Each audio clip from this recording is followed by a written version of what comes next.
Bienvenido a nuestro canal, donde cautivadoras historias sobre la vida se desplegarán ante tus ojos. Únete a nosotros para adentrarte en un mundo de relatos intrigantes con historias de la vida real que te dejarán cautivado. Prepárate para embarcarte en un viaje lleno de historias extraordinarias que tocan la esencia misma de nuestra existencia.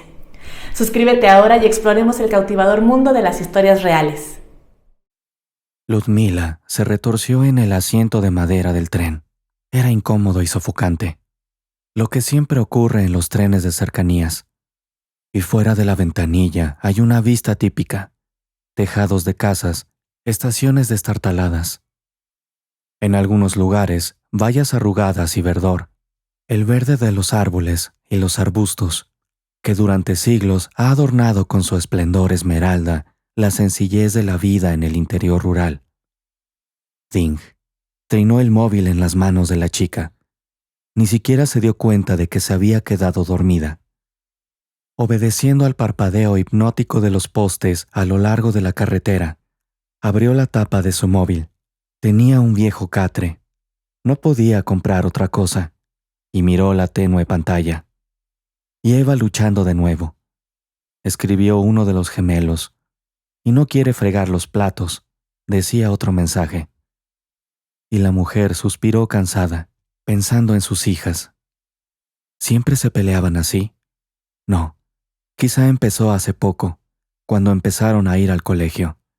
Tal vez fuera el cambio de ambiente, gente nueva, nuevos amigos, el currículum. Eva era más fuerte y asertiva.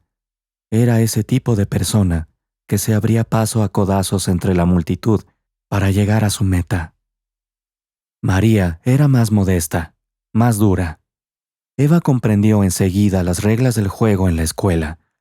A los profesores les importan las notas y las estadísticas del diario escolar, y si haces trampa en los deberes o en los exámenes de un alumno más aplicado. Hermanas, pregunta 66. María, sin embargo, hacía lo que podía por dos, escribiendo constantemente y enseñando algo. Mamá, ¿qué es un borde de nieve? Y la mujer, como miles de madres en todo el país, explicaba a su bebé el significado de poemas escritos hace 100 años. A ella también le había ido bien en la escuela. Tal vez incluso las cosas podrían haber ido de otra manera en su vida. De repente, una sonora carcajada retumbó en el vagón. Era un grupo de adolescentes que estaban sentados en otra parte de la estación. Entraron en el vagón y a todos les pareció que lo llenaban todo con su espacio, a pesar de que solo eran 4. Al verlos, Ludmila recordó su propia adolescencia. Ingresó en el Instituto de la Facultad de Filología y llegó a vivir en un dormitorio. Ante ella se abría el mundo y las oportunidades. Ya se imaginaba cómo trabajaría de intérprete. Antes del primer semestre hubo un entrenamiento en el dormitorio. Las chicas lavaban ventanas y pintaban las paredes. Los chicos traían muebles y arreglaban cosas. Había un apuesto Maxim entre ellos, el típico mujeriego, alto, musculoso, pelo oscuro rizado y buen sentido del humor. Debería sorprenderme que le cayera bien de inmediato y que su corazón latiera con fuerza cada vez que lo veía. Desde la primera vez que lo vio, le buscó con la mirada entre la multitud. Cada palabra que decía tenía un significado oculto, pensaba ella. En cada movimiento de él, aunque solo fuera darle el pincel o ayudarle a abrir un tarro de témpera, ella leía pruebas de cariño y amor. Parecería, qué ridículo es eso. Y al mismo tiempo, repitiendo esos días una y otra vez en la cabeza, tratando de entender dónde se había equivocado, recordó que no había soñado. No, el primer cumplido a su pelo, la primera invitación a café y paseos por el parque juntos, y la primera nevada en diciembre. Luego fueron al parque de la ciudad en grupo, y lejos del principal en el callejón, lejos de miradas indiscretas, asando salchichas en una hoguera. Y es como si siguiera allí. Vio una foto. Nieve centelleante, una hoguera, vino en vasos de plástico, amigos riendo felices. Fue entonces cuando Maxim la atrajo hacia él y le susurró: «Te quiero, Ludmila, te quiero más que a nadie en el mundo». Y en la alegría compartida y en los fuegos artificiales de las emociones, las palabras de amor parecían ser exactamente lo que debían ser. ¿Y fue culpa suya por creerlo? ¿Era culpa suya que sus besos parecieran tan dulces y que las noches en su habitación, en su cama, fueran tan hermosas? ¿Y que la decepción fuera tan rápida y tan ruinosa? Terminó cuando descubrió que estaba embarazada. Aunque él no la dejó enseguida, durante un tiempo, siguió hablando de la boda, pero duró lo que duró, lo que tardó él en trasladarse a otro instituto y mudarse a otra ciudad. Y así, a ella solo le queda una opción: tener un bebé. Y no un bebé cualquiera, sino gemelos. Durante un tiempo intentó estudiar a tiempo parcial en un instituto y seguía creyendo que podría alcanzar su sueño. Creía que aprendería y podría trabajar como traductora, incluso con bebés en brazos. Ganará bien y podrá dar a los pequeños todo lo mejor. Una vez, en una película, había visto a pequeñas heroínas con bonitas habitaciones de color rosa, con cunas de encaje y ponis voladores en las paredes. Cada niña tenía su propia habitación. En la puerta colgaba un cartel en forma de palacio con torrecillas, y en el palacio estaba el nombre de las pequeñas dueñas de sus maravillosos reinos. Ludmila quería darles eso también a sus gemelos: habitaciones bonitas, encajes rosas en las camas y un letrero para cada habitación. Yo quería que mis hijas fueran a una buena escuela y luego a la universidad. Es curioso, pero ni siquiera ella misma pudo terminar sus estudios. ¿Qué futuro podía soñar para las niñas? Aunque había una oportunidad hasta ese día. El día en que en la casa donde Ludmila pasó su infancia y juventud, se produjo un incendio debido a un fallo en la instalación eléctrica. Murió la única persona que la mantenía. Era su madre Nina, y era Ludmila la que ahora iba camino a su tumba. El tren se detuvo de nuevo, y la mujer bajó los incómodos escalones de hierro. Ludmila salió al sendero. A lo largo del camino crecían dientes de león amarillos. Era extraño verlos. La encarnación misma del sol y la vida, camino de su lugar de descanso final. Los cuerpos humanos en el suelo. Se volvió detrás de la valla azul pálido. Pasó junto al guardia y éste la saludó con la cabeza, como un viejo conocido. Tiene sentido. Está aquí casi todos los sábados. Por el rabillo del ojo hay un poco más de tráfico de lo habitual, como un negro metálico brillante parado inapropiadamente en un caro coche extranjero. Eso solo se ven en la capital. Aquí pareciera igual de fuera de lugar, como si el carro dorado de Zeus hubiera atravesado las estrechas y sombrías calles de un pueblo medieval. Este cementerio estaba lejos de la ciudad, de autopistas y carreteras decentes. De hecho, a Ludmila también le resultaba incómodo llegar hasta aquí, pero antes, cuando su madre vivían en el pueblo vecino, así que enterró a su madre aquí. Pero la casa se quemó. Los gemelos ya no se podían mantener. Ella era la única, y no había trabajo en el pueblo. Así que tuvo que mudarse a la ciudad y alquilar un apartamento. Y aquí es donde empezó a trabajar en el restaurante. Quizá debería haber ido más a la ciudad, pero Nina se opuso rotundamente. Hay demasiado jaleo e interminables aglomeraciones de gente. No es lo mío, repetía. Y si lo piensas bien, desde que Ludmila tiene uso de razón, a mamá no le gustaba la gente. Vivía recluida. Es una expresión acertada. Y la hija, mirando a su madre, que rara vez salía de casa sin necesidad, no socializaba con los vecinos. Vivía completamente aislada. Se estremecía ante cualquier ruido repentino y a menudo miraba a su alrededor. Tras crecer y enfrentarse a la traición de su amado, Ludmila empezó a pensar que mamá, simplemente cansada de la gente, no veía nada que valiera la pena en ellos.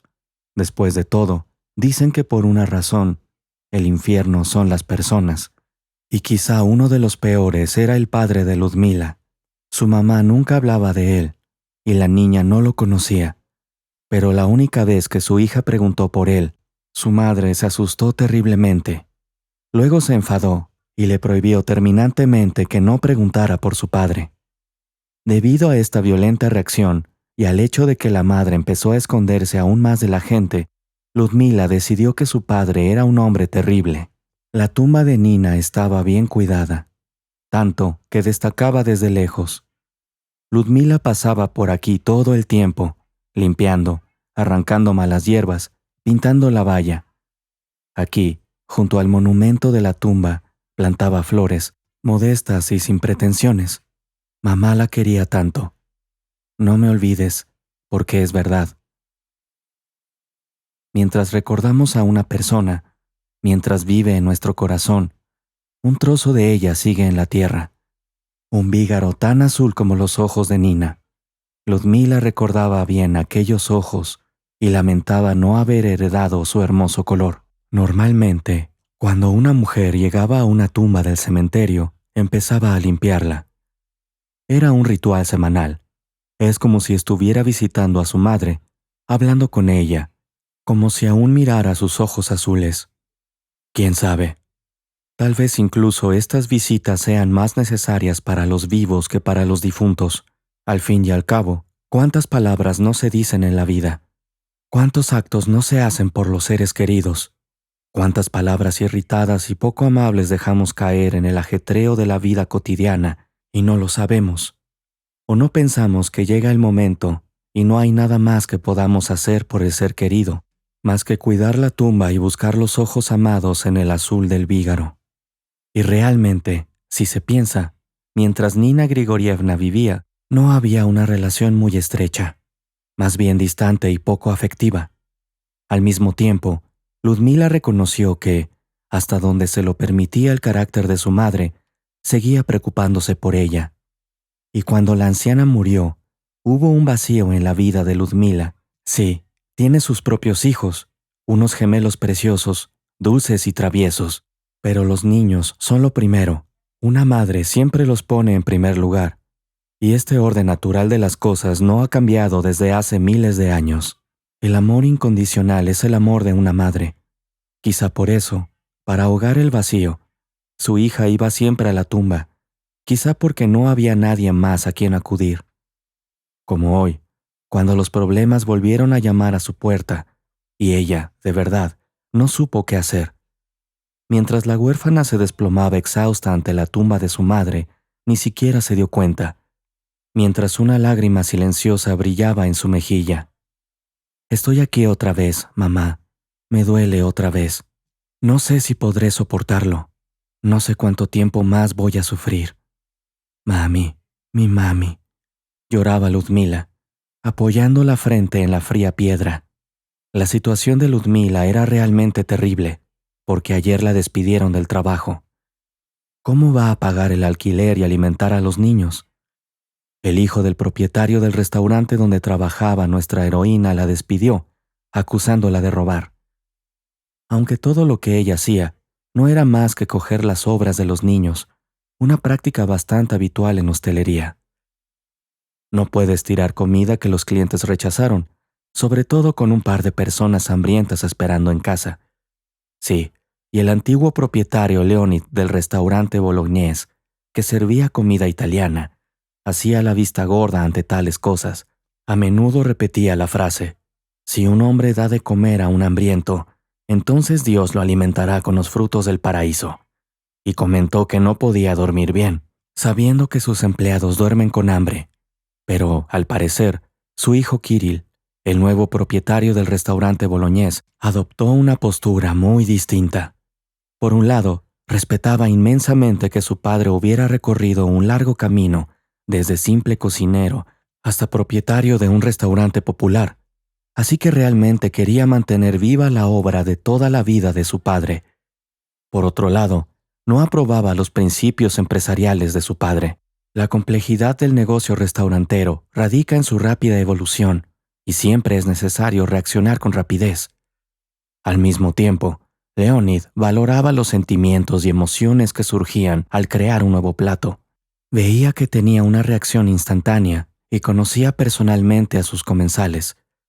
Pero más allá de la emoción y el deseo de crear el plato más delicioso del mundo, también está la coyuntura y la necesidad de pagar los sueldos de la gente, los impuestos al Estado, por no hablar de la arbitrariedad de los funcionarios corruptos. Y durante mucho tiempo, su padre no pudo hacer despegar el negocio. Pasaron años antes de que pudiera obtener beneficios reales y ampliar el negocio, alquilar un edificio, renovarlo, equipar las cocinas y contratar a gente. Sobra decir que la cocina italiana, que deleitó tanto a su padre como a los gourmets de todo el mundo durante muchos años, dictó el estilo del diseño interior del restaurante. Al fin y al cabo, lo importante para los comensales no es solo la comida, sino también sumergirse en el ambiente, que les trae recuerdos inolvidables. Así que su padre eligió una sala luminosa y soleada, asegurándose de cómo se realizaban los acabados, cómo se colocaba centímetro a centímetro el yeso veneciano, aparecían tallas y decoración geométrica. No paró hasta que el restaurante no pareció una villa en algún lugar de la Toscana. Y ahora su heredero lo apreciaría todo por la dignidad de su padre. Y aunque era consciente de que no entendía del todo la pasión de su padre por el negocio restaurantero, decidió que podría encargarse de ello. Para él, era cuestión de gestión y marketing competente. ¿Qué tan difícil puede ser?, se convenció a sí mismo. Hoy, Kirill Leonidovich llegó temprano por la mañana y entró en la sala llevando un cuaderno. Lo había empezado el primer día que se convirtió en maestro. En ese momento, sintió que le venía la inspiración para crear y planificar, para limpiar y crear algo nuevo. En cuanto puso un pie en el edificio, mientras los limpiadores empezaban a fregar los suelos con exagerada diligencia, los camareros a preparar las mesas antes de abrir, disponiendo vasos y platos, el contable y el gerente, con un resoplido, iban captando cada palabra. Todos se dieron cuenta de que una escoba nueva barría de una forma nueva, y no se equivocaban. Kirill asintió al director y le dijo: «Sígame». Fueron a su despacho. El color arena, con motas de verde, debió de relajar al propietario tras la jornada laboral. Y una pequeña fuente con una ninfa en un rincón acentuaba la idea del interiorista. Pero el nuevo dueño del inmueble no estaba en absoluto de humor para la armonía. Quería controlarlo todo en la medida de lo posible, y por tanto, el capataz debía llegar hoy, añadir cámaras de videovigilancia a las trastiendas y mostrar la señal en un monitor de la oficina.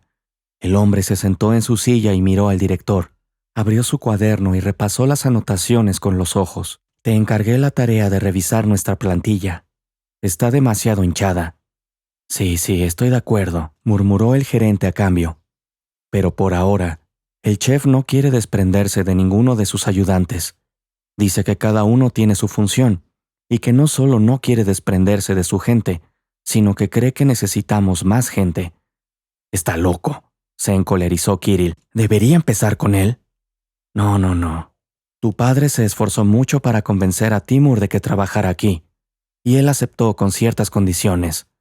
Si lo perdemos ahora, encontrará un nuevo trabajo rápidamente, pero nosotros no somos maestros de ese nivel. No tanto. «Diablos, cualquiera puede hacer espaguetis», el director respondió en silencio.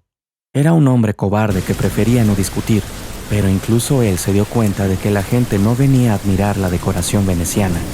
Venía por lo alto, con la cocina Michelin de Timur. «O debería empezar contigo». En ese momento llamaron a la puerta. «Es el capataz. Encuentra opciones para optimizar el personal y los costes o te saco de aquí, ¿entendido?» «Sí», dijo el encargado saliendo de puntillas del despacho. El capataz tiró de los cables, ajustó la señal y enseñó a abrir lo necesario en las cámaras del monitor.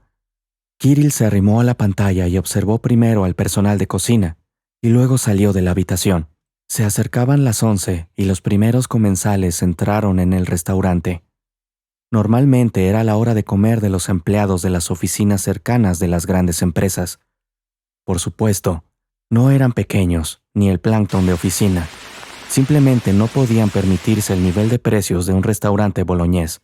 No, eran jefes y sus amantes, esposas de funcionarios, abogados de empresas. Algunos combinaban un sabroso almuerzo con una útil conversación de negocios, y alguno estudiaba a su propio competidor. Hacia la noche, la multitud era más glamurosa. Bebía coñac en lugar de café y zumo de naranja en lugar del vino tinto de la mañana.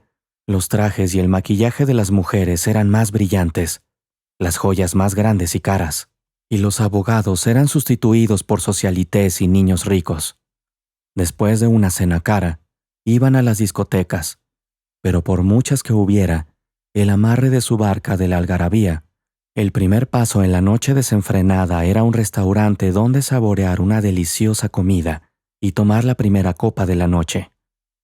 Y muy tarde, el personal recogió las mesas, los manteles se echaron a la lavadora, los platos al fregadero, y el cocinero preparó una lista de alimentos que se deben comprar mañana.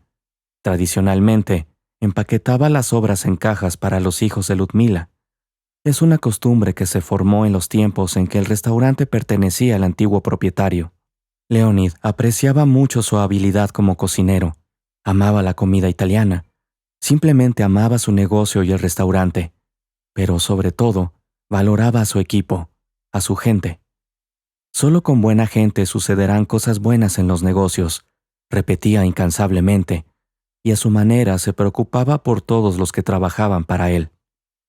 Pensando en el viejo maestro, Timur pensó que decir que trabajaban para él debía ser algo bueno. Equivocado. Eran una familia, una unidad. Salvo que el gerente era un hombre podrido, pero aún así, el dueño se llevaba bien con él y encontraba un acercamiento. ¿Por qué nos dejaste?, suspiró Timur y puso las cajas en la mesa para Ludmila. Ella aún estaba terminando de fregar los platos, cansada pero testaruda. Siempre trabajaba duro, nunca aflojaba, y el cocinero siempre sabía que cuando llegara por la mañana a su puesto de trabajo, la cocina estaría reluciente. Hasta mañana, Ludmila. Se despidió y salió de la cocina. Ella dijo, hasta mañana, y empezó a fregar la última cacerola. Y cuando el detergente hubo hecho su trabajo, las burbujas de jabón se dispersaron bajo la presión del agua a un lado, mientras la sartén ocupaba su lugar. Ludmila limpió la mesa y terminó de fregar el suelo de la cocina. Exhaló, sentándose un momento en una silla. Tengo que volver a casa con los gemelos. Su mirada se deslizó hacia las cajas de comida que había empaquetado con tanto cuidado para sus hijos el chef. Su amabilidad le pellizcó el corazón y le arrancó una lágrima. Pero, ¿podría relajarse? ¿Tiene derecho a compadecerse de sí misma? Porque si afloja aunque sea solo un momento, será más difícil recomponerse más tarde. Se levantó, metió las cajas de comida en la bolsa y se dirigió cansada hacia la salida, esperando que no había perdido el último tren subterráneo.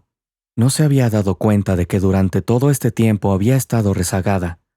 El dueño del establecimiento la observaba con mirada depredadora. Era tarde y Kirill dormitaba frente al monitor. No se dio cuenta de cómo los comensales se fundían con las luces de la ciudad, cómo el personal del restaurante se dispersaba uno a uno alarmado y cómo se lavaba el último. Se despertó con la tos silenciosa y temerosa del encargado. Se desplomaba en la puerta, dudando en irse a casa como habían hecho los demás. Abrió los ojos y lo primero que vio en el monitor fue a Ludmila tirando de una bolsa. «Mierda, vámonos». Se puso en pie de un salto y se dirigió rápidamente por el pasillo hacia la salida de servicio. En el momento en que la mujer tiró del pomo de la puerta, él la agarró de la muñeca y gritó triunfante: «¡Te he pillado, ladrona!». Ludmila se asustó. Yo no... Pero Kirill ya le había arrebatado la bolsa y la abrió. Vio cajas de comida. ¿Robando comida de la cocina? ¿Mordiendo la mano que te alimenta?, empezó a gritar. Perpleja, Ludmila miró al director. «Pero usted sabe que el antiguo propietario dijo...» «¡Fuera!», gritó el nuevo propietario a Ludmila. «¡Estás despedida!». La remató, y cientos de afilados cuchillos se clavaron en su corazón. Atravesó el arco del restaurante como si estuviera bajo el cuchillo de una guillotina. Y, sin embargo, acordándose de sus hijas, se volvió y miró tímida y suplicante al encargado. Sus labios susurraron: «Pero ya sabes, explícate». explícate por favor. Se apartó de ella. Por supuesto, sabía que las cajas no contenían cortes frescos de carne ni quesos finos y caros. En la bolsa no había más que sobras. Y el gerente tuvo que explicárselo todo al dueño del restaurante, sobre todo porque solo quería salvar el negocio de su padre, no destruir a Ludmila. Pero el caso es que quien estaba robando en el restaurante era en realidad el propio gerente, y ahora que ha aparecido una culpable, no dudó en arriesgarse. Cuando el dueño del restaurante y Ludmila se marcharon, introdujo el código, activó la alarma del restaurante y condujo su coche hacia la oscuridad, y se cansó. La sombra encorvada de una mujer, cubriéndose la boca con la palma de la mano para sofocar sus sollozos, se apoyaba en la pared del restaurante del lado del callejón. Así sucedió, mamá. Ludmila se quejó. Es lo mismo de siempre. Terrible, cruel, injusto. No me extraña que tanta gente le tenga miedo, gritó. La mayoría son malvados, muy malvados. Mutilan la vida de los demás, como coger una flor y seguir adelante. Y si conoces a gente amable, no puedes deshacer el daño, ¿verdad? Y hay pocas personas amables, demasiado pocas. Ludmila se hundió en la hierba sin fuerzas, con la mirada fija en la lejanía, donde no hay humildes cosmos sobre la tumba, ni primeros amores infelices, ni niños sin padre que crecen, ni sobras, ni sueños rotos. Me gustaría poder decir que era una mirada tan tranquila como la superficie de un lago en un día sin viento, pero su mirada era más bien el hielo que había agitado las aguas del río de su vida. Permaneció inmóvil, no muy diferente de los demás, que encontraron su última morada en un cementerio, pero entonces se despertó y miró a su alrededor. No cabía duda, fue el sonido de un fuerte suspiro lo que la hizo volver en sí. Levantó la vista y vio a una anciana, o más bien a una señora mayor, bien vestida y arreglada, de pie a unos pasos de ella.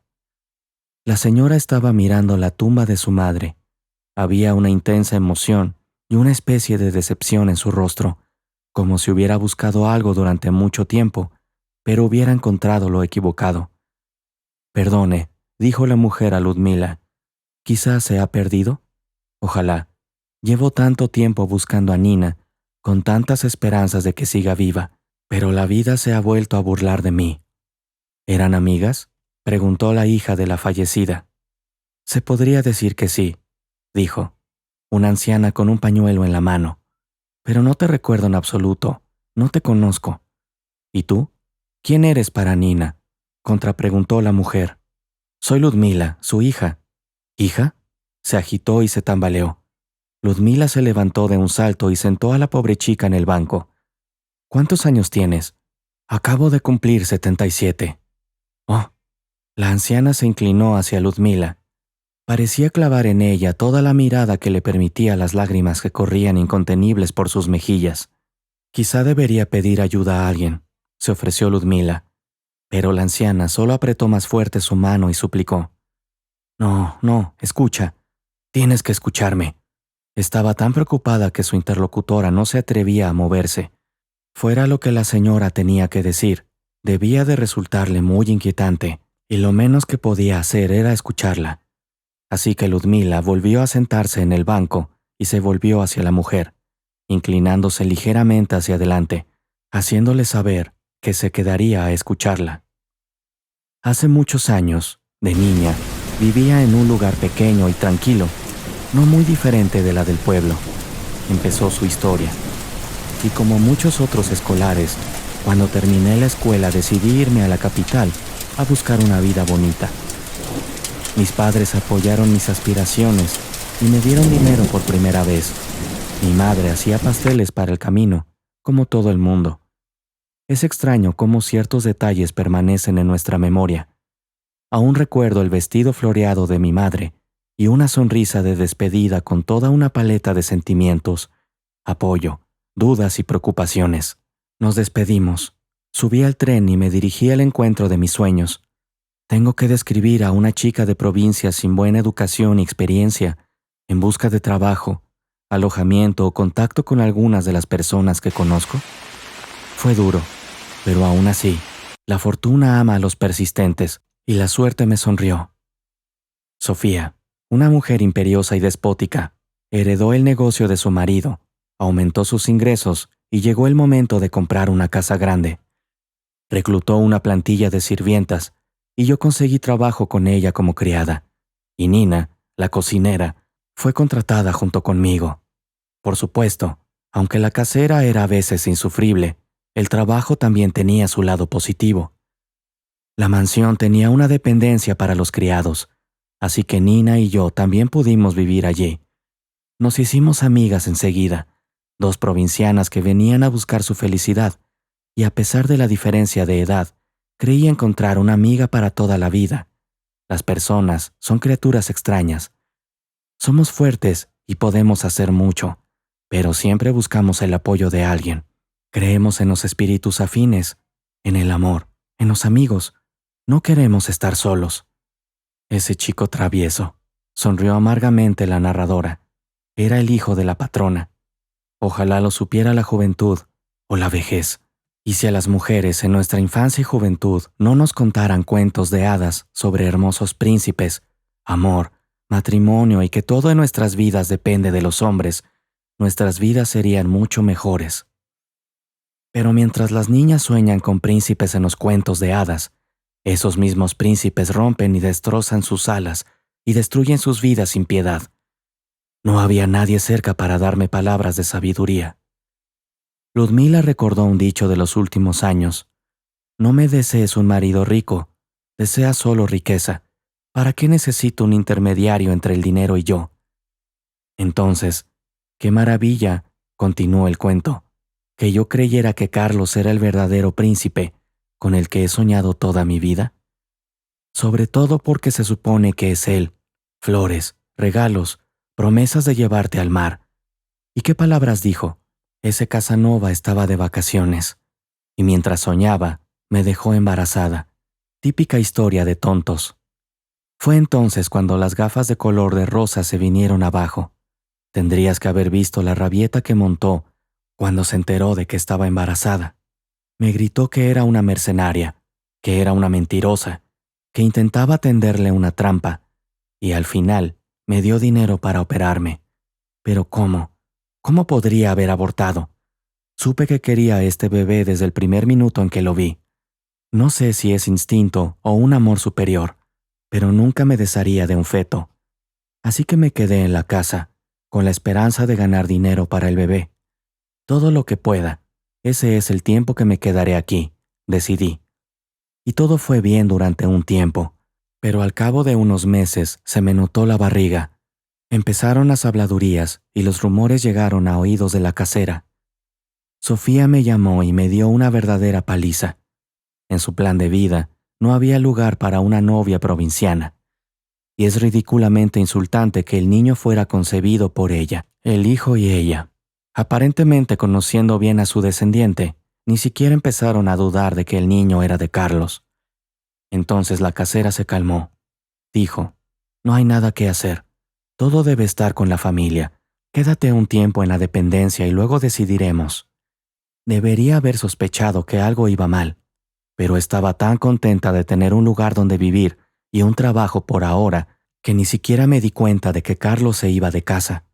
Su madre lo metió en una especie de programa de intercambio y se fue a estudiar a Alemania. Ajá, y tuve una niña preciosa. Yo estaba en la luna. Había tenido mi propio pequeño mundo. Mi hija y yo, un mundo de dos. Le cantaba canciones, le hablaba de todo. Iba a volver cuanto antes a casa de su madre en el pueblo para criar a mi ángel en la tranquilidad de un viejo manzanal. Pero aquí, los sueños no estaban destinados a hacerse realidad. Yo seguía viviendo en la letrina, con mi hijita durmiendo en la cuna a mi lado, y cuando me desperté una mañana, pensé que mi hija seguía dormida, y yo también. Me estiré en la cama y miré a la ventana. Las ligeras cortinas se movían con la brisa. La luz del sol jugaba en las paredes y había delicadas violetas floreciendo en la ventana, y aquello no encajaba con lo que había visto cuando fui a la cuna de la niña. Dios, incluso ahora podía sentir ese mismo pánico y el terror resonando en el silencio de mi grito. ¿Dónde está? ¿Dónde está? Grité cuando encontré la cuna vacía. Así las cosas, en camisón y descalza, salí corriendo del retrete y corrí al jardín exterior de la casa. Luego subí por el camino de entrada. Busqué a los criados, a los guardias, a todos y grité por mi niña. Entonces el guardia me llevó a su despacho y me enseñó las grabaciones de seguridad. En ellas se veía a Nina llevándose a mi niña de madrugada. En ese momento se me acercó el jardinero y me dijo que se había encontrado con la cocinera, con el carrito del bebé al amanecer, pero ella se limitó a decir casualmente que quería dejar dormir un rato a la joven madre y que sacaría al bebé a pasear mientras tuviera tiempo. Corrí a la puerta, llamando y gritando, y entonces el guardia y el jardinero me aconsejaron que esperara un poco. Ya volverán de su paseo. Me dieron una taza de té y me cubrieron con una manta. Pero justo cuando tomé el primer sorbo, otra criada se acercó y susurró al oído del jardinero. Nina siempre estaba celosa, así que se robó a la niña. Oí un susurro y todo cayó en su lugar. Recordé que cuando me estaba imaginando en el espejo, intercepté la mirada de Nina sobre mí porque era guapa, demasiado bonita. Cuando mi madre me envió un paquete, Nina dijo una vez, aquí no hay nadie. Incluso cuando la casera me permitió quedarme, la cocinera dijo, ya verás, seguirá queriendo a su nieta y te mantendrá. En aquel momento, pensé que eran palabras de ánimo, pero luego me di cuenta de cuánta envidia y odio subyacentes había en cada palabra. Cuando Nina no regresó, acudí a la policía, pero la búsqueda fue infructuosa. Solo al dinero le gusta el silencio, y la policía y el secuestro de un niño son malos para la casera, en la reputación de la casa y el negocio. Lárgate. Así es como me encontré de nuevo en la calle. Pero ya no fui una chica feliz, creyendo en un futuro brillante, con la perspectiva del príncipe azul. Y herida, una madre atormentada que había perdido a su hija. La anciana interrumpió un momento su relato y miró significativamente a Ludmila. ¿Entiendes lo que es la maternidad de una madre, verdad? Que perder a una hija es como perderte a ti misma y todo tu mundo interior. Quedarte sin una razón para existir, cuando te odias a ti misma y ni siquiera te recuerdas. Aquella mañana de pesadilla fue como si tomara una bocanada de aire, pero no pudiera exhalar. Mi vida se había detenido. Cada uno de mis siguientes pasos fue dictado por la necesidad, absolutamente por la necesidad. Tenía que comer algo, comía. Tenía que ir a trabajar, trabajaba. Mis amigos se entretenían. Me fui con ellos para no estar sola con mi opresivo y negro vacío. Pasaron años de una vida tan mecánica y reflexiva. Y en algún momento, despertando, miro a mi alrededor. Me miré a mí misma con una perspectiva diferente. Ya tengo formación en estrategias de marketing, varias tiendas propias de frutas y verduras, amigos y un equipo de personas de confianza en las que apoyarme en los negocios. Después de todo, ya tengo mi propio apartamento. Ya no soy una niña provinciana y asustada. Soy una mujer adulta y realizada. Y las cicatrices de mi alma y las arrugas de mi cara forman parte de mi viaje. La gente, cariño, la gente lo es todo. Pueden ser el infierno, pero también la salvación. Cuando miras a tu alrededor, puedes ver dolor y violencia a escala cósmica, y parece que no hay solución. Pero entonces llega alguien, te salva con una palabra amable y una taza de té. No hurga en tu alma, pero no te abandona y cuida de ti como si fueras un gatito congelado bajo la lluvia. Te haces la pregunta, ¿por qué te preocupas por mí? Y oyes, porque somos seres humanos y tu dolor es mi dolor. Y conocí a mucha gente así. Y la Sofía cruel, el Carlos travieso, la amiga envidiosa quedaron muy atrás.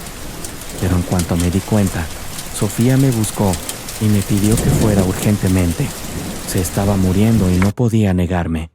Somos seres humanos y tenemos que ser compasivos. Como ahora lo recuerdo, llegué de nuevo a la mansión. Volví a subir los mismos escalones e incluso vi algunas caras conocidas. El ambiente era el mismo, pero yo era diferente. Las circunstancias eran diferentes.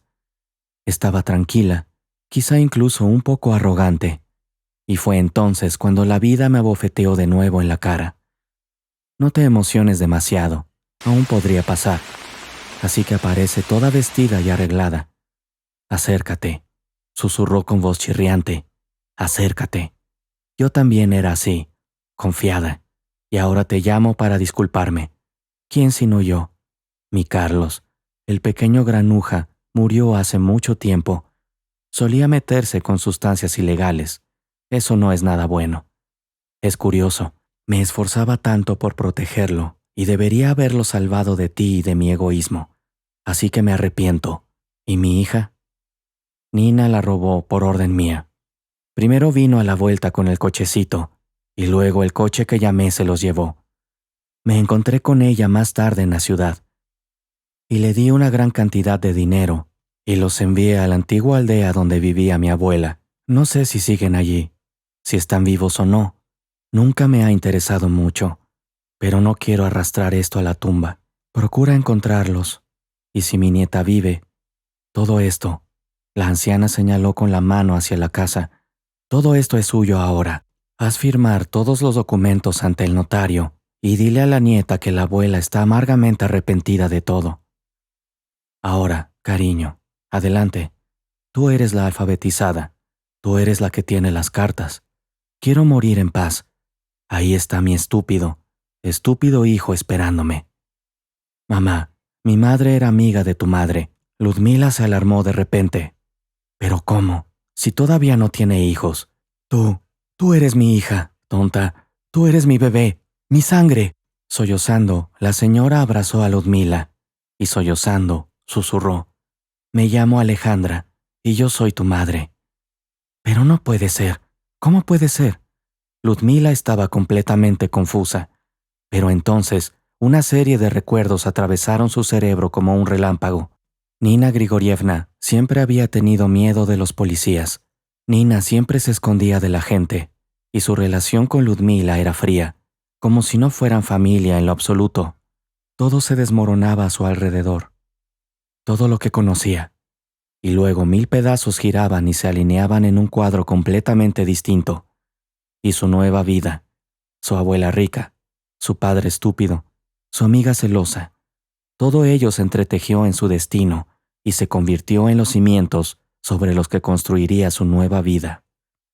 Mamá, mi verdadera mamá, Sasha. Soy tu mamá. La anciana acarició a Ludmila, le dio una palmada en la espalda y repitió. Ahora todo irá bien. Ahora somos dos. Estamos juntas. Ludmila retrocedió un poco. Nosotros 4. Tienes nietos, María y Eva. María y Eva, exclamó la recién descubierta abuela. ¡Qué nombres tan bonitos! María, Eva. Miren, compré carteles para sus nuevas habitaciones. Parecen princesitas de palacio. Pocos días después, Ludmila se instalaba en su nueva vida, en su nuevo hogar. Seré la primera en ponerlo en la puerta. No a mí, argumentaron las niñas, corriendo por los enormes pasillos de la casa. Ludmila sonrió. En sus manos había una carpeta de papeles. Su madre, Alejandra, había insistido en que Ludmila fuera a estudiar y a recibir una buena educación. En mi vida anterior quería ser filóloga, viajar a distintos países, relacionarme con la gente. Pero ahora miró hacia las gemelas, que la abuela Sasha me convenció de que inventara. Ahora tengo que organizar mi vida aquí. Esta vez lo haré bien. Encendió el ordenador, entró en la página web de la universidad y rellenó la solicitud de admisión en la Facultad de Economía. Ludmila aún no sabía que no pasaría tanto tiempo como para hablar con los proveedores de la verdulería en el mercado. Conocería al chef Timur, el cocinero del restaurante boloñés.